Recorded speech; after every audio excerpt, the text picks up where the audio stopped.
విజయవాడలోని దుర్గాగుడిలో కరెంటు సరఫరా అంశాన్ని కొందరు రాజకీయం చేయటం దురదృష్టకరమని విద్యుత్ శాఖ మంత్రి గొట్టిపాటి రవికుమార్ తెలిపారు. దుర్గాగుడిలో 15 నిమిషాల పాటు కరెంటు నిలిచిపోవడంపై ఉన్నతాధికారులతో సమావేశం నిర్వహించారని చెప్పారు.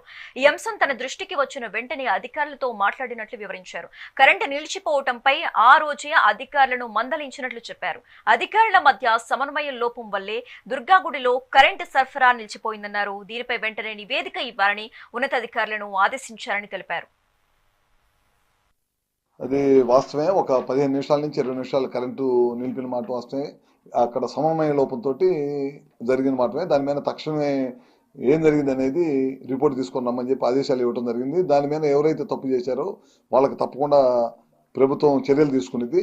అదే కాకుండా 2 డిపార్ట్మెంట్ల మధ్య సమన్వయం లోపం ఉంటే వాళ్ళ పొద్దున కూర్చొని మాట్లాడాము, ఈవోని పిలిపించాము. అదేవిధంగా మా సీఎండీని, ఎస్సీని, తగిన అధికారులను కూడా పిలిపించడం జరిగింది.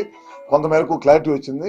మళ్ళీ 6-7 తారీఖులో మన దేవాదాయ శాఖ మంత్రి ఆనం రామనారాయణ రెడ్డి గారు, నేను, అదేవిధంగా అధికారులు, దేవాదాయకు సంబంధించిన అధికారులు కానీ, అదేవిధంగా డిస్కమ్కు సంబంధించిన ఎలక్ట్రిసిటీ సంబంధించిన అధికారులు కూర్చొని దాన్ని ఇబ్బంది లేకుండా చేస్తాం. అదేవిధంగా ఇట్లాంటి చర్యలు ఎప్పుడు కూడా జరగకుండా చూస్తాం. ఎందుకంటే ప్రజల మనోభావాలకు సంబంధించింది కాబట్టి చిన్న చిన్న పొరపాటు జరిగితే కనుక దాన్ని మళ్ళీ సరిచేసి దాన్ని కూడా మా దృష్టికి రాగానే 10 నిమిషాల్లోనే మా దృష్టికి వచ్చింది. మా దృష్టికి రాగానే అధికారులు మందలిచ్చి ఇమీడియట్గా దాన్ని కనెక్షన్ ఇవ్వమని చెప్పాం.